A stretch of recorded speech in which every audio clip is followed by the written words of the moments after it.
क्या होगा जब अमीर और ताकतवर लोग फंस जाएंगे ऐसी जगह जहां उनकी दौलत और रुतबा किसी काम का नहीं। क्या होगा जब उनके ऊपर राज करेगी वो जिसे दुनिया हमेशा सबसे छोटा समझती आई है। दोस्तों, आज हम एक ऐसी कहानी को लेकर आए हैं जो आपको सोचने पर मजबूर कर देगी। जहाज डूबने के बाद कुछ लोग एक ऐसे सुनसान द्वीप में फंस जाते हैं, सत्ता का संतुलन बदल जाता है और एक साधारण टॉयलेट क्लीनर कैसे बन जाती है उन सब की रानी। ये जानकर आप हैरान रह जाएंगे। नमस्कार दोस्तों, स्वागत है आपका सिनेमैटिक नोवा में। चलिए कहानी की शुरुआत करते हैं। कहानी की शुरुआत होती है अनोखे से सीन से, जहां हम कई सारे मॉडल्स को देखते हैं। एक आदमी उनका इंटरव्यू ले रहा है। सबसे पहले वो एक लड़के से पूछता है कि एक मॉडल के लिए सबसे जरूरी चीज क्या है। लड़का जवाब देता है कि गुड लुक्स। फिर वो आदमी कॉल नाम के एक लड़के के पास पहुंचता है और उससे सवाल करता है कि वो कहता है कि मॉडल्स दो तरह के होते हैं, स्माइली मॉडल्स और सीरियस मॉडल, दोनों में क्या फर्क है। कॉल मुस्कुराता है और जवाब देता है कि स्माइली मॉडल्स सस्ते ब्रांड्स के लिए काम करती है और सीरियस मॉडल्स महंगे ब्रांड्स के लिए। ये सुनकर आदमी सभी को समझाता है कि महंगे मॉडल्स की मॉडलिंग सिर्फ अच्छे लुक्स या चलने तक की सीमित नहीं है, बल्कि इससे कहीं ज्यादा है। वो सभी से कहता है कि अपने अपने लुक्स दिखाओ। जब कॉल से पूछा जाता है कि वो किस तरह की मॉडलिंग के लिए आया है तो वो कहता है सीरियस मॉडलिंग, क्योंकि मेरा ग्रम्फी लुक है। आदमी कहता है तो दिखाओ। फिर सब अपना अपना पोज देते हैं, फोटो खिंचवाते हैं। कुछ देर बाद कॉल का ऑडिशन के लिए बुलाया जाता है। अंदर जाके उसे कहा जाता है कि चल कर दिखाओ, लेकिन जब कॉल चलता है तो किसी को भी उसकी चाल पसंद नहीं आती। तभी एक आदमी बाहर आता है और उसे रिदम के साथ चलने का तरीका समझाता है। कॉल दोबारा चलता है, लेकिन वहाँ मौजूद लोग उसे रोकते हुए कहते हैं तुम्हें अपने ट्रायंगल ऑफ सैडनेस को रिलैक्स करना होगा। कॉल कंफ्यूज होकर पूछता है कि ट्रायंगल ऑफ सैडनेस ये क्या होता है। तब लोग समझाते हैं कि तुम्हारी दोनों आईब्रो के बीच में जो जगह है उसे ही ट्रायंगल ऑफ सैडनेस कहते हैं। अगर तुम उसे रिलैक्स नहीं करोगे तो ये सब फोटो में नजर आएगा और तुम्हारे लिए परेशानी बन सकती है। कार्ल को यह एहसास हो जाता है कि वो रिजेक्ट हो चुका है। वो अपनी फाइल लेकर बाहर चला जाता है। इसके बाद वो एक बड़े से फैशन शो में पहुंचता है और जाके एक सीट पर बैठ जाता है। लेकिन यहाँ पे लोग बार बार आते हैं और आगे की लाइन में बैठे लोगों को पीछे भेज देते हैं। कार्ल भी धीरे धीरे सबसे पीछे पहुंच जाता है। उसे समझ नहीं आता कि ये सब क्यों हो रहा है। शो शुरू होता है। उसे एक मॉडल की एंट्री होती है जिसका नाम है आया। सभी लोग उसे देख के तालियां बजाते हैं। यहीं से हमें पता चलता है कि आया कॉल की गर्लफ्रेंड है। वो ना कि सिर्फ एक मॉडल है बल्कि एक सक्सेसफुल इन्फ्लुएंसर भी है। सभी लोग उसे लाइमलाइट में लाते हैं। शो खत्म होने के बाद कॉल और आया डिनर पर जाते हैं। दोनों अच्छे समय बिता रहे होते हैं। तभी वेटर आके बिल टेबल पर रख देता है। बिल देखते ही आया अपने फोन में लग जाती है, मानो बिल से बचने के लिए कोशिश कर रही हो। कॉल धीरे धीरे बिल की तरफ हाथ बढ़ाता है ताकि आया इस पर ध्यान दे और रिएक्ट करे। आया बिल की तरफ देखती भी नहीं। कॉल को थैंक यू कहती है, जैसे उसने मान लिया हो कि बिल कॉल ही भरेगा।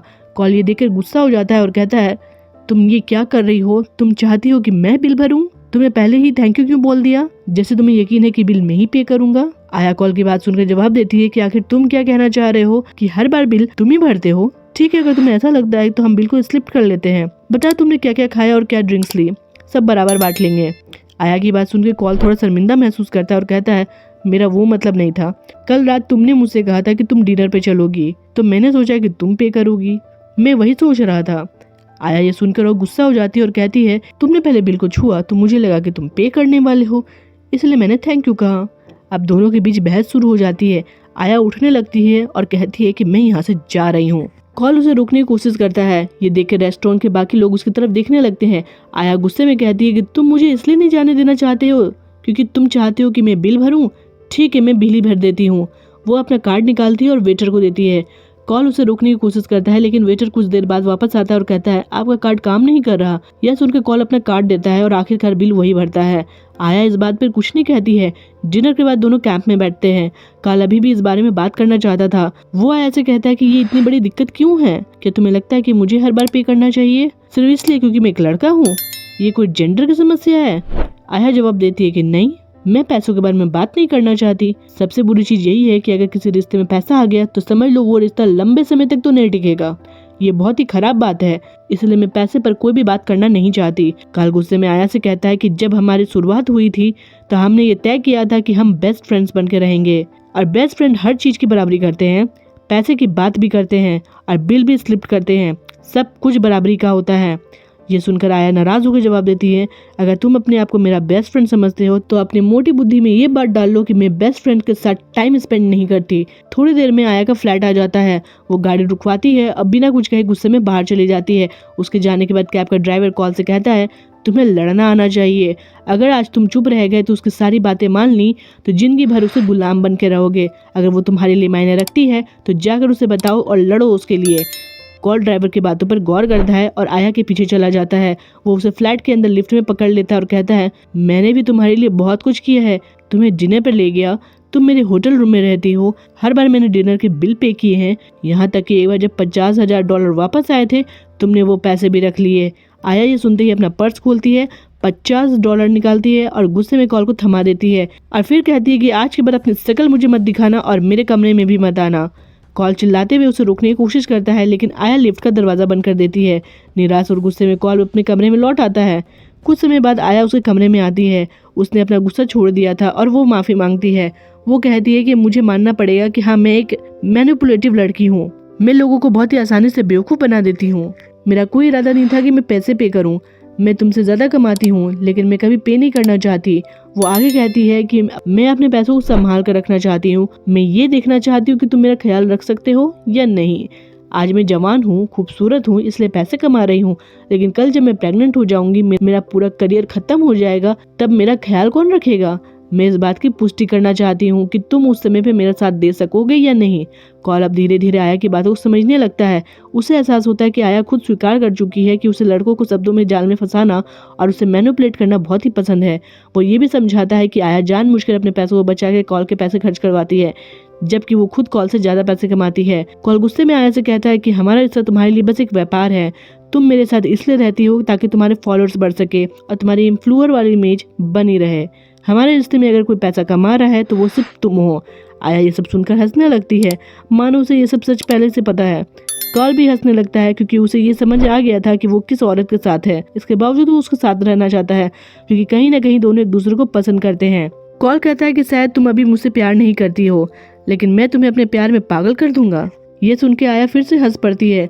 दोनों एक दूसरे के करीब आते हैं और उनके बीच एक गहरा रिश्ता बनने लगता है। कुछ समय बाद आया को एक बड़े से क्रूज पे जाने का इनविटेशन मिलता है। उन्हें क्रूज की लाइमलाइट को प्रमोट करने के लिए बुलाया गया है ताकि ये दिखाया जा सके कि अंदर की जिंदगी कितनी लग्जरियस होती है। आया अपने साथ कॉल को भी वहाँ ले जाती है ताकि वो उनकी तस्वीरें खींच सके। क्रूज पर हमें पूरे क्रू के सदस्यों से मिलवाया जाता है, जिन्हें पावला नाम की एक महिला लीड करती है। पावला सभी कर्मचारियों को समझाती है कि यहाँ जितने भी लोग आए हैं वे सभी बेहद अमीर हैं।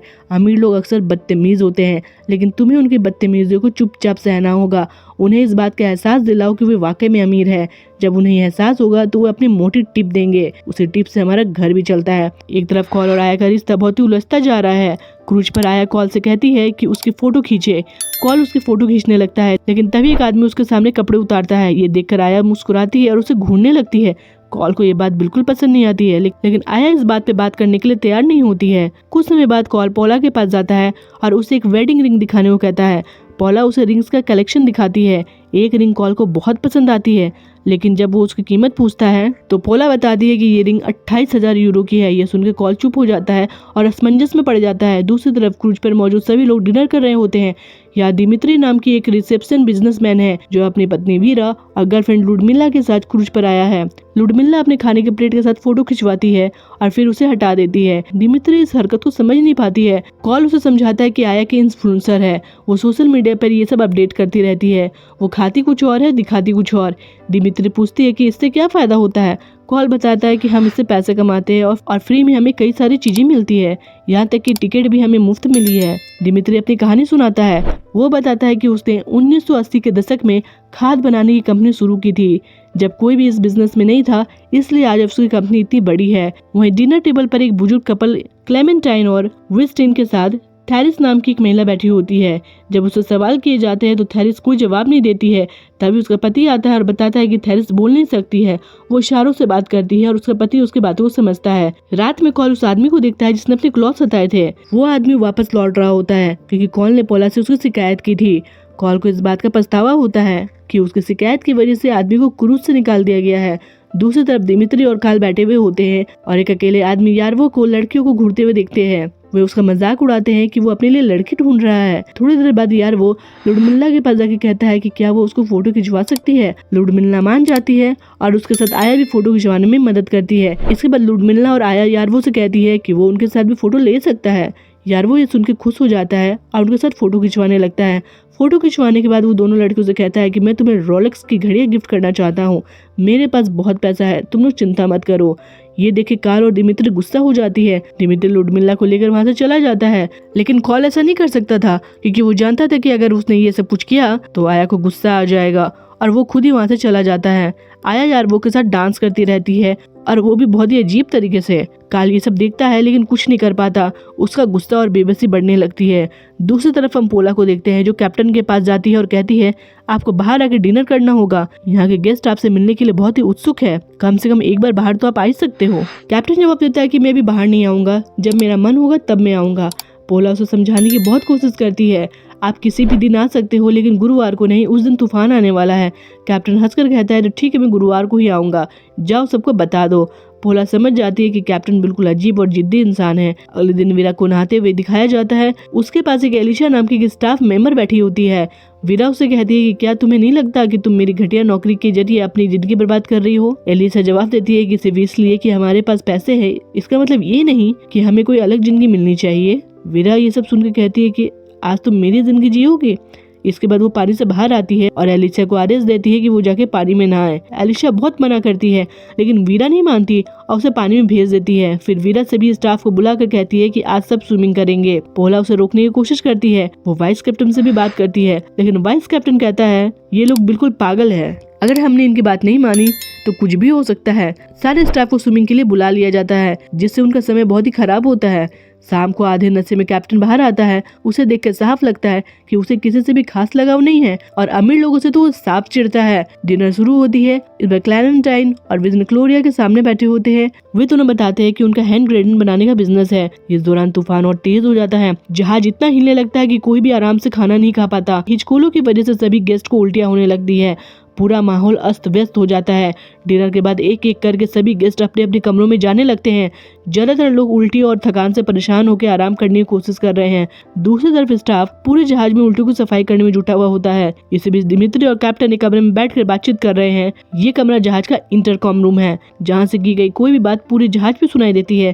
कैप्टन और दिमित्री समाजवादी और पूंजीवाद पे बहस करना शुरू कर देते हैं। कैप्टन अमीरों पर तंज कसते हुए कहता है कि अमीर पहले पैसे कमाते हैं, फिर टैक्स चोरी करते हैं, इसके बाद उन्हीं पैसों का एक छोटा सा हिस्सा दान करके खुद को फिलैंथ्रोपिस्ट कहते हैं। ये लोग पूरी दुनिया को डुबा रहे हैं और डूबती हुई दुनिया के बीच एक लग्जरी जहाज में घूम रहे हैं। दिमित्री समाजवाद का मजाक उड़ाते हुए कहती है कि पूंजीवाद ही दुनिया को चलाता है। दोनों अपनी अपनी बातों पे जोर देते हुए पूरे जहाज पे भाषण देते रहते हैं। इन बातों से पोला परेशान हो जाती है क्योंकि उसे डर है कि सारे गेस्ट उसको शिकायत करेंगे।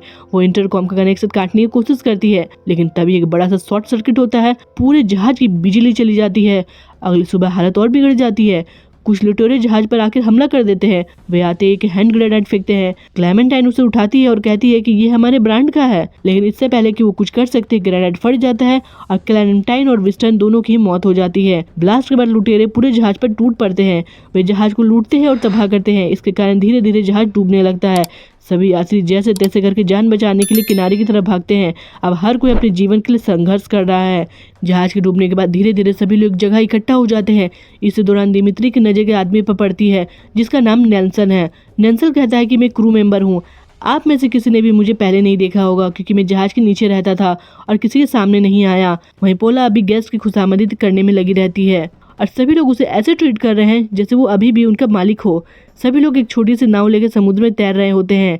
जब रात को अजीबोगरीब आवाज आने लगती है तो सभी डर के मारे छुप जाते हैं। सुबह होने पर वो एक जगह बड़ी सी नाव जैसी चीज को देखते हैं। सभी वहाँ भागकर पहुँचते हैं। जैसे ही दरवाजा खोलते हैं तो उसके अंदर एक महिला मिलती है जिसका नाम एबिगेल होता है। वो क्रू मेंबर थी और जहाज पे टॉयलेट साफ करने का काम करती थी, लेकिन कोई भी एबिगेल का हालचाल नहीं पूछता। सभी लोग तुरंत उससे कहते हैं जो भी खाना पानी है सब बाहर निकालो। वे बिना रुके खुद खाना खाने लगते हैं, लेकिन एबिगेल को खाने के लिए कुछ भी नहीं देते।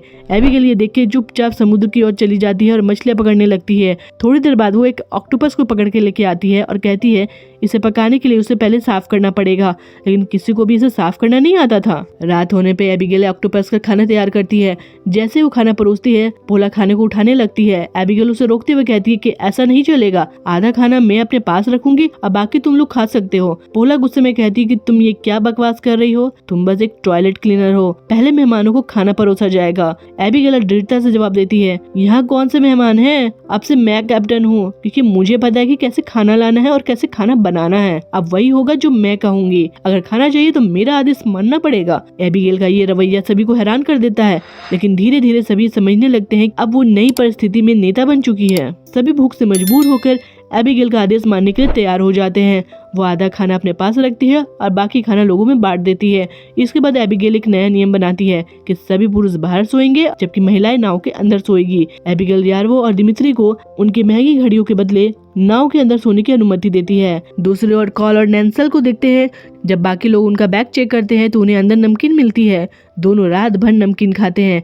सुबह दिमित्री अपनी पत्नी की लाश पाता है, लेकिन थोड़ी देर बाद उसकी सारी ज्वेलरी निकाल के लाश को वहीं छोड़ देता है। इस बीच एबिगेल बाहर आती है और कहती है कि रात को मैंने ये नमकीन छोड़ी थी। नमकीन किसने खाई? कॉल और नैंसल इस बात से इनकार करते हैं।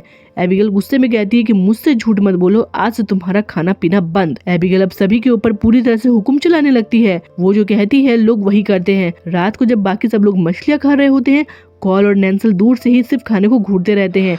एबिगेल कॉल को देखती है और कॉल भी उसकी तरफ देखता है। ये देखकर आया को जलन होती है। वो गुस्से में जंगल की तरफ चली जाती है। रात को एबिगेल कॉल से कहती है कि आज तो मेरे साथ नाव के अंदर रहोगे। बाकी लोगों को बाहर रहने का आदेश देती है। कॉल पहले ही अनमने ढंग से मानता है, लेकिन उसे एहसास हो जाता है कि उसे एबिगेल के साथ रहना पड़ेगा, क्योंकि यहीं से उसे थोड़ा सा खाना मिल सकेगा। बाकी लोग ये सब समझ जाते हैं और महसूस करते हैं कि कॉल को अब खाने के बदले एबिगेल के साथ क्या करना होगा। यह सब देखकर सभी को एहसास होता है कि नई परिस्थितियों में एबिगेल पूरी तरह से ताकतवर हो गई है और कॉल उसकी ताकत के आगे झुकने पर मजबूर है। कॉल रात में एबिगेल के पास जाता है, लेकिन थोड़ी देर बाद वो चुपचाप नमकीन लेके बाहर आता है और सीधा आया के पास आता है। वो आया को नमकीन देते हुए कहता है कि मुझे बताओ, मुझे उसके साथ क्या करना चाहिए। मैं नहीं जानती कि एक चालाक औरत के साथ कैसे रहा जाए। आया जो पहले ही काफी निराश है, उससे कहती है कि कोशिश करना कि तुम उससे दूर रहो, उसे अपनी बातों में उलझाकर सुला दो। तुम दोनों के बीच कुछ भी नहीं होना चाहिए। लेकिन कॉल जानता है कि एबिगेल इतनी आसानी से मानने वाली नहीं है। वो बहुत ही होशियार है। अगली रात एबिगेल और कॉल एक दूसरे के करीब आ जाते हैं। अब इस पूरे द्वीप पर एबिगेल का ही राज चलता है। जब भी उसका मन होता वो सीटी बजाती और कॉल भागते हुए उसके पास चला जाता। एबिगेल के साथ बिताए हुए हर पल से वो परेशान हो रहा था, लेकिन वो मजबूरी में ये सब सहता रहा। जब भी कॉल को थोड़ा सा खाना मिलता, वो उसे चुपचाप आया के पास लाता और उसे खिला देता। दूसरी तरफ बाकी लोग भी शिकार करने की कोशिश करते हैं। एक दिन उन्हें एक जंगली गधा दिखाई देता है। वे उसे मारने की कोशिश करते हैं, लेकिन वो एक बार में नहीं मरता। सभी बार बार उस पर हमला करते हैं। जैसे ही गधा मरता है, सब लोग रोने लगते हैं। किसी जीव को मारना उनके लिए बहुत ही असहज अनुभव था, लेकिन वो जानते थे कि यह उनके जीवित रहने के लिए बहुत ही जरूरी था। इस बीच बाकी लोग कॉल का मजाक भी उड़ाते हैं। जब भी एबिगेल सिटी में जाती है, कॉल भागते हुए उसके पास चला जाता है। यह सब देखकर कॉल भीतर से परेशान और थक चुका था। एक दिन वो एबिगेल से कहता है कि हम ये सब क्यों कर रहे हैं? बाहर सबको पता है कि हमारे बीच क्या चल रहा है। ये सब बुरा है। एबिगेल उसे टोकते हुए कहती है कि तुम क्या बकवास कर रहे हो? मैं यहाँ सबके लिए खाना लाती हूँ, सब मेरी वजह से जिंदा है, तो क्या मेरी खुशियों की कोई कीमत नहीं है? अगर मैं तुमसे 2 पल की खुशी मांगती हूँ तो क्या ये गलत है? अगर तुम्हें ऐसा लगता है तो तुम यहाँ से चले जाओ। कॉल एबिगेल की बात सुनकर चुप हो जाता है, क्योंकि वो जानता है कि यहाँ से जाना उसके लिए संभव नहीं है। उसकी ये मजबूरी उसे और भी अधिक अंदर तक तोड़ देती है। कॉल समझ जाता है कि उसने कुछ ऐसा कहा है जो उसे नहीं कहना चाहिए था। वो तुरंत एबिगेल से कहता है कि तुम जैसा चाहोगे वैसा ही होगा। अगर तुम चाहती हो कि हम कपल की तरह रहे तो हम कपल की तरह रहेंगे। मैं आया से ब्रेकअप भी कर लूंगा। एबिगेल मुस्कुराते हुए जवाब देती है कि तुम्हें ब्रेकअप करने की जरूरत नहीं है। मैं कपल्स के बीच नहीं आना चाहती। सब वैसे ही चलेगा जैसा चल रहा है। अगली सुबह आया कॉल के दरवाजे पे दस्तक देती है। जैसे ही कॉल बाहर निकलता है, आया उससे कहती है मुझे एबिगेल का एक बैग चाहिए। मैं पहाड़ के ऊपर जाके देखना चाहती हूँ कि कहीं मदद के लिए किसी को बुला सकूं। एबिगेल इस बात को सुनकर कहती है कि मैं भी तुम्हारे साथ चलूंगी। ऊपर जाना बहुत ही खतरनाक हो सकता है। आया और एबिगेल दोनों ही पहाड़ की दूसरी तरफ से चढ़ाई करना शुरू कर देते हैं। इसी दौरान हम थेरिस को भी देखते हैं, जो अभी भी एक लाइफ सपोर्ट पर बैठी थी। वो चलने फिरने में असमर्थ थी। एक स्थानीय वेंडर उसके पास आता है, लेकिन जब थेरिस बात नहीं कर पाती है तो वो चिढ़ के चला जाता है। दूसरी तरफ पहाड़ पे चढ़ते हुए आया एबिगेल को शुक्रिया वो कहती है कि तुमने मर्दों को उसकी सही जगह दिखाई है। बाहर की दुनिया में हमें डोमिनेट करते हैं, लेकिन यहाँ एक औरत उन सभी को डोमिनेट कर रही है। ये देखकर मुझे बहुत ही अच्छा लग रहा है। थोड़ी दूर पर उन्हें एक लिफ्ट दिखाई देती है। लिफ्ट देखकर आया बहुत ही खुश हो जाती है। उसे लगता है कि यहाँ लोग रहते हैं और वो मदद बुला सकती है। वो लिफ्ट की तरफ जाने ही लगती है, लेकिन एबिगेल उसे रोक देती है और कहती है कि 1 मिनट रुक जाओ, मैं अभी आती हूँ। आया लिफ्ट के पास जाके जमीन पर बैठ जाती है। इस बीच एबिगेल चुपचाप पीछे जाती है और एक पत्थर उठाती है। उसकी आंखों में डर और गुस्सा दोनों नजर आता है। वो नहीं चाहती कि आया और कोई भी व्यक्ति इस जगह से बाहर जाए और मदद बुलाए। एबिगेल के इस कदम से साफ है कि वो अपनी सत्ता को बनाए रखने के लिए किसी भी हद तक जा सकती है। एबिगेल ने ऐसी जिंदगी पहले कभी नहीं देखी थी, एक ऐसी जिंदगी जहाँ सभी लोग उसका आदेश का पालन करते हैं और वो अपनी मर्जी से किसी भी जवान लड़के के साथ इंटीमेट हो सकती है। ये सत्ता और आज़ादी उसे नई खुशियों का एहसास कराती है, लेकिन आया के शब्द उसे हिला देते हैं। आया लिफ्ट के पास बैठी थी और एबिगेल से कहती है कि मैं सच में तुम्हारा बहुत ही शुक्रिया अदा करना चाहती हूँ। जब हम यहाँ से बाहर निकलेंगे तो मैं चाहती हूँ कि तुम मेरी असिस्टेंट बनो और हमारे साथ ही रहो। आया की बात सुन के एबिगेल के हाथ में पकड़ा हुआ पत्थर कांपने लगता है। उसके मन में आया को मारने का विचार था, लेकिन इन शब्दों ने उसे भावुक कर दिया था। वो रोने लगती है, उसे समझ नहीं आता कि वो क्या करे। दूसरी ओर कॉल घबराते हुए आया को ढूंढने के लिए दौड़ रहा है। उसे अंदेशा हो चुका है कि कुछ गड़बड़ हो सकती है। फिल्म यहीं भी खत्म हो जाती है, लेकिन एबिगेल की आंखों में गुस्से और उलझन का मिला जुला भाव दिखता है। अब कहानी का अंत आप पर निर्भर करता है। क्या एबिगेल आया को मार देगी और अपनी सत्ता को कायम रखेगी, या वो इस सत्ता को छोड़कर एक सामान्य जिंदगी जीने का फैसला करेगी? दोस्तों, अगर आपको ये कहानी पसंद आई हो तो चैनल को सब्सक्राइब करें और कमेंट में जरूर बताएं कि आपको कौन सा कहानी का हिस्सा सबसे अच्छा लगा। वीडियो को दोस्तों के साथ शेयर करना ना भूलें और अगले वीडियो के लिए नीचे क्लिक करें। तब तक के लिए आप सब खुश रहिए और मुस्कुराते रहिए।